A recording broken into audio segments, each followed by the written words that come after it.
चाहे कितना ही अभागा मनुष्य हो, ब्रह्मा मुहूर्त में कर दो यह काम, जो चाहोगे वह मिलेगा। दोस्तों, एक समय की बात है जब माता पार्वती ने भगवान शिव से पूछा, हे स्वामी, मैंने देखा है कि चाहे कितना ही अभागा मनुष्य हो, अगर वह सुबह के समय ब्रह्मा मुहूर्त में उठता है तो वह बहुत सुखी रहता है। ऐसा क्यों है? मुझे ब्रह्मा मुहूर्त का रहस्य बताइए। तब भगवान शिव ने कहा, हे देवी, मैं आपको इस प्रश्न का उत्तर एक छोटी सी कथा के माध्यम से बताऊंगा। कृपया आप इस कथा को ध्यानपूर्वक सुनना, और जो भी मनुष्य इस कथा को पूरा सुनेगा वह ब्रह्मा मुहूर्त का रहस्य जानकर पूरा जीवन बदल सकता है। तब माता पार्वती कहती हैं, हे स्वामी, आप कथा को कहिए, मैं इसे ध्यानपूर्वक सुनूंगा। फिर भगवान शिव कथा को सुनाना प्रारंभ करते हैं। बहुत समय पहले की बात है, काशी में मृत्युंजय नाम का एक लड़का रहता था। वह लड़का बहुत ही अच्छा था, लेकिन उसकी एक गलत आदत थी, वह देर तक सोता रहता था। सुबह उसे जगाने के लिए घर वाले कई प्रयास करते थे, परंतु वह रोजाना सुबह देर तक उठता था। वह लड़का कभी भी 10 बजे से पहले नहीं उठता था। उनके परिवार वाले कितनों भी कोशिश करते थे, लेकिन वह लड़का जल्दी नहीं उठता था। जब वह बालक था तब परिवार वालों ने सोचा कि जब यह बड़ा हो जाएगा तो इसकी आदत में सुधार हो जाएगा, परंतु वह लड़का जैसे जैसे बड़ा होता गया उसकी यह आदत और भी ज्यादा गहरी होती चली गई। फिर उसके पिता उसकी इस आदत से बहुत ज्यादा परेशान रहने लगा था। उस लड़के को ढेरों नकारात्मक शक्तियों ने घेर लिया था। वह सभी को पलटकर जवाब देता था और दिन भर उदास रहता था। इसका असर उसके स्वास्थ्य पर भी पड़ रहा था। जब उस लड़के को यह पता लगा कि उसके सारे मित्र सफलता को प्राप्त कर चुके हैं, तब वह और भी ज्यादा चिंतित हो गया और ईश्वर को कोसने लगा। और वह बार बार यही कहता था कि मेरी किस्मत ही खराब है। परंतु उसके पिता अच्छी तरह से जानते थे कि उस लड़के के असफल होने के पीछे क्या कारण है। फिर भगवान शिव ने कहा, हे देवी, एक दिन की बात है, उसके पिता को किसी सन्यासी के बारे में पता चला तो तुरंत वह अपने बेटे की समस्या को लेकर उस सन्यासी के पास जा पहुंचे, जिससे सन्यासी को बड़े ही विस्तार से अपने बेटे की आदतों के बारे में बताया। फिर सन्यासी ने कहा कि कल आप अपने बेटे को इस आश्रम में आने को कहना। फिर उस लड़के का पिता अपने घर की ओर चला गया। उसे पता था कि अगर वह सीधे तरीके से अपने बेटे को सन्यासी से मिलने के लिए कहेगा तो वह कभी तैयार नहीं होगा। तब उसके पिता ने कुछ दिमाग लगाया, जिससे अपने बेटे को अपने पास बुलाया और कहा, तुम्हारे सारे मित्र जीवन में सफलता प्राप्त कर चुके हैं, क्या तुम सफल नहीं होना चाहते हो? फिर लड़के ने उत्तर दिया कि जरूर पिताजी, मैं भी सफल होना चाहता हूँ, परंतु जब भी मैं अपने मित्रों से उनकी सफलता का रहस्य पूछता हूँ तो वे मुझे कुछ नहीं बताते हैं।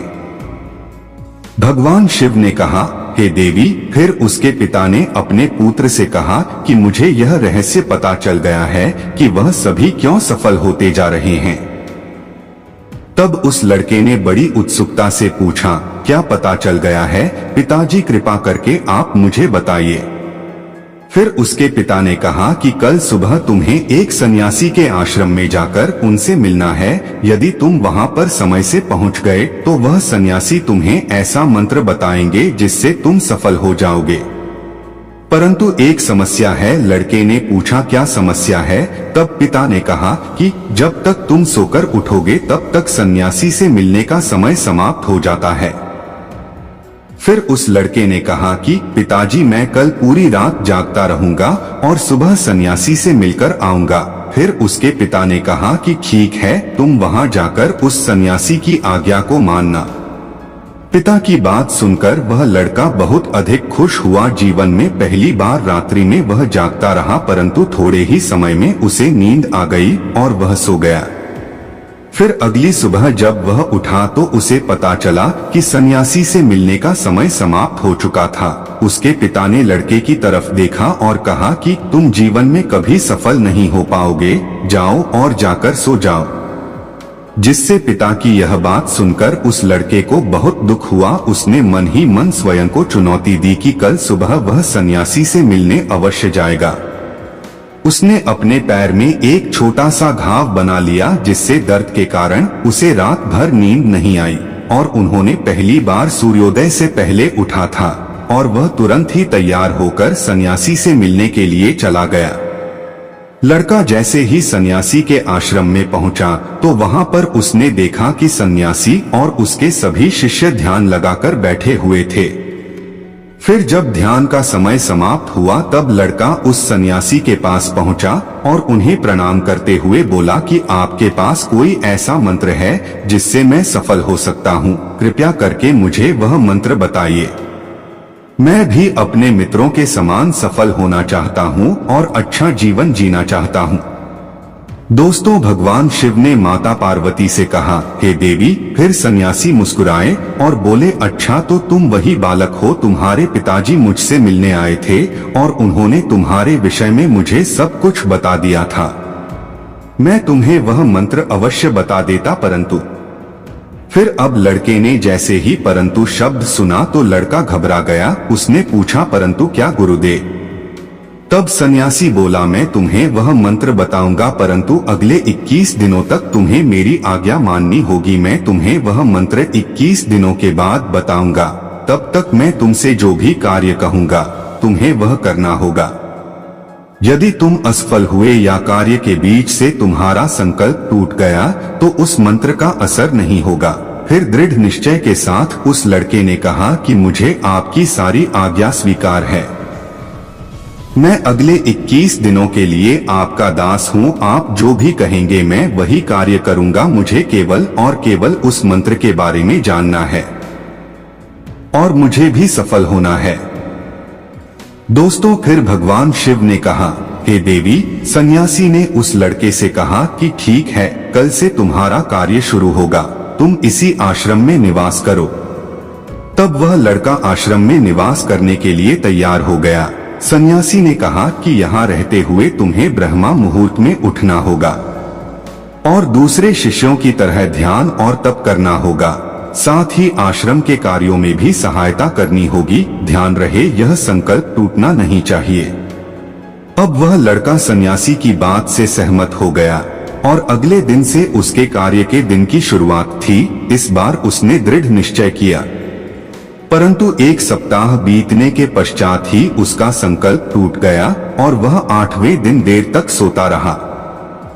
जब वह नींद से जागा तो उसने कहा कि मुझसे कितनी बड़ी भूल हो गई है। फिर वह रोते हुए सन्यासी के पास पहुंचा और कहने लगा कि हे गुरुदेव, मेरा संकल्प टूट गया। अब मैं जीवन में कभी सफल नहीं हो पाऊंगा। फिर सन्यासी ने उसे समझाते हुए कहा कि एक बार फिर से शुरुआत करो, फिर से संकल्प करो। तब फिर लड़के ने सन्यासी से पूछा कि सुबह उठना इतना आवश्यक क्यों होता है और यहाँ पर सभी लोग इतने जल्दी क्यों उठ जाते हैं। तब सन्यासी ने लड़के को समझाते हुए कहा कि सुबह यानी ब्रह्मा मुहूर्त में उठने के पीछे बहुत बड़ा विज्ञान छिपा हुआ है। लड़के ने कहा कि कृपया मुझे वह विज्ञान बताने की कृपा करें। फिर सन्यासी ने कहा कि रात्रि को 4 पहर में बांटा गया है। पहला रुद्रकाल, जिसका समय शाम 6 बजे से लेकर 9 बजे तक होता है। दूसरा राक्षस काल, जिसका समय रात्रि 9 बजे से 12 बजे तक होता है। तीसरा गंधर्व काल, जिसका समय रात्रि 12 बजे से 3 बजे तक होता है। और सबसे अंत में जो पहर आता है उसे मनोहर काल कहते हैं। इस समय को ब्रह्मा मुहूर्त या अमृत बेला के नाम से भी जाना जाता है। इसका समय भोर ब्रह्मा मुहूर्त का समय रात्रि प्रहर के बाद और सूर्योदय से ठीक पहले का समय होता है। सुबह करीब 4 बजे से लेकर 5:30 के बीच तक के समय को ब्रह्मा मुहूर्त कहा जाता है। सुबह को उठते ही या फिर ब्रह्मा मुहूर्त में भूलकर भी भोजन नहीं करना चाहिए। स्वास्थ्य के लिहाज से भी ऐसा करना शुभ नहीं माना जाता है। यह वह समय होता है जब पूरे संसार की नकारात्मक शक्तियां निष्क्रिय अवस्था में होती है और सकारात्मक शक्तियां सक्रिय होती हैं। ब्रह्मा मुहूर्त अर्थात देव मुहूर्त। ब्रह्मा मुहूर्त का अर्थ देवताओं का समय होता है। इस समय देवता धरती पर विचरण कर रही होते हैं और जागृत मनुष्य पर उनका बड़ा ही सकारात्मक प्रभाव पड़ता है। ब्रह्मा मुहूर्त ऐसा समय होता है जिसमें मनुष्य का मस्तिष्क बिल्कुल खाली होता है, जिसमें किसी प्रकार के कोई विचार नहीं होते हैं। और जब इस समय व्यक्ति अपनी पुस्तक खोलकर पाठ का अध्ययन करते हैं तो उन्हें सब कुछ जल्दी जल्दी याद भी होता है और यह लंबे समय तक याद रहता है। यह ऐसा समय है जिसमें हम ज्ञान को समझने का प्रयास करते हैं। इस कारण आश्रम के सभी शिष्य और संसार में बहुत से ज्ञानी लोग ब्रह्मा मुहूर्त में ही उठ जाते हैं। प्राचीन काल में रोशनी का कोई स्रोत न होने के कारण लोग अपने दिन का समापन सूर्यास्त के साथ और आरंभ सूर्योदय के साथ करते थे। यह एक तरीका है जिससे मानव जीवन प्रकृति के साथ तालमेल बनाकर चलता है।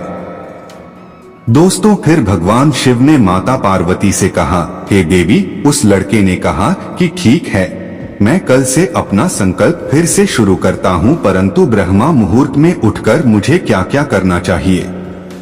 तब सन्यासी ने कहा, ठीक है, मैं तुम्हें बताता हूँ कि ब्रह्मा मुहूर्त में क्या करना चाहिए और कैसे करना चाहिए। सबसे पहले उठकर धरती माता पर पाँव रखने से पहले धरती माता को प्रणाम करना चाहिए और अपनी दोनों हथेलियों को देखना चाहिए और ईश्वर को धन्यवाद देना चाहिए ताकि उन्होंने तुम्हें आज का सूर्योदय देखने का अवसर दिया है। इसके बाद नित्य कर्म और स्नान करने से शरीर की ही नहीं बल्कि मन की शुद्धता भी बढ़ती है। स्नान करने के पश्चात ध्यान की प्रक्रिया होती है। ब्रह्मा मुहूर्त में ध्यान की अवधि 21 दिन तक होती है। इस विधि का उपयोग तब किया जाता है जब आप अपनी कोई मनोकामना की पूर्ति चाहते हैं। यह ऐसा समय होता है जब व्यक्ति अपने आज्ञा चक्र को सक्रिय करने पर काम करते हैं। दोस्तों, फिर आगे वह सन्यासी कहता है, आज्ञा चक्र दोनों भौहों के बीच होता है। यह संकल्प का स्थान भी कहा जाता है। अगर इस चक्कर पर ध्यान केंद्रित किया जाए और अपनी मनोकामना को बार बार दोहराया जाए तो मात्र 21 दिनों के भीतर वह मनोकामना पूरी हो जाती है। और अगर आपके मन में कोई अधूरी मनोकामना है और आप उसे पूरी करना चाहते हैं, तब सबसे पहले उस मनोकामना का स्पष्टीकरण कर ले। सबसे पहले ब्रह्मा मुहूर्त में स्नान के बाद एक ऐसा स्थान चुने जहां पर वायु का प्रवेश हो। ध्यान में शुद्ध प्राण वायु का होना आवश्यक होता है। ध्यान की मुद्रा में रीढ़ की हड्डी सीधी होनी चाहिए, साथ ही गर्दन भी सीधी होनी चाहिए। साथ ही सुखासन की अवस्था में दोनों हाथों को घुटनों पर रखकर आंखें बंद करके बैठ जाएं। फिर हाथों की मुट्ठी को बंद कर लें और 2 से 3 मिनट तक बिल्कुल शांत हो जाएं। जब आपका शरीर स्थिर हो जाए और श्वास भी शांत हो जाए, तब उसके बाद अपना सारा ध्यान आज्ञा चक्र पर लगाएं। इस दौरान लंबी गहरी सांस लें और सांस को रोक कर रखें। इस समय आप अपने मन से इष्ट देव और देवी देवताओं और गुरुजनों का चिंतन करें। दोस्तों, फिर भगवान शिव ने कहा, हे देवी। उस सन्यासी ने कहा, जब सांस को रोकना कठिन हो जाए तब धीरे धीरे सांस को बाहर की ओर छोड़े। सांस को नाक से भरें और मुख से बाहर छोड़े। इस प्रक्रिया को 3 से 4 बार प्रतिदिन दोहराएं। ऐसा प्रतिदिन करने से आपकी जो मनोकामना है वह अवचेतन मन तक अवश्य पहुंच जाएगी और इच्छा पूर्ति जल्दी होगी। ब्रह्मा मुहूर्त के समय ईश्वर की विशेष कृपा होती है और कोई भी व्यक्ति अपनी मनोकामना को इस समय दोहराता है तो उसकी इच्छा जल्द से जल्द पूरी होती है। दोस्तों, फिर भगवान शिव ने कहा, हे देवी। इस प्रकार सन्यासी ने उस लड़के को ब्रह्मा मुहूर्त का महत्व बताया, जिससे अगले 21 दिनों तक उस लड़के ने बड़े ही मन के साथ इस प्रक्रिया को अपनाया।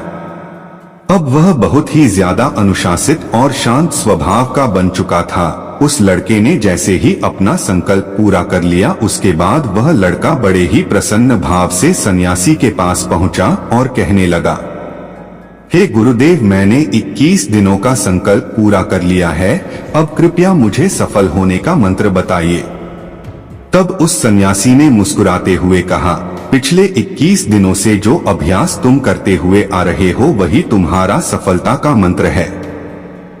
जो व्यक्ति ब्रह्मा मुहूर्त में उठकर ध्यान प्रक्रिया को सही से करते हैं वह जीवन में कभी असफल नहीं हो सकते हैं।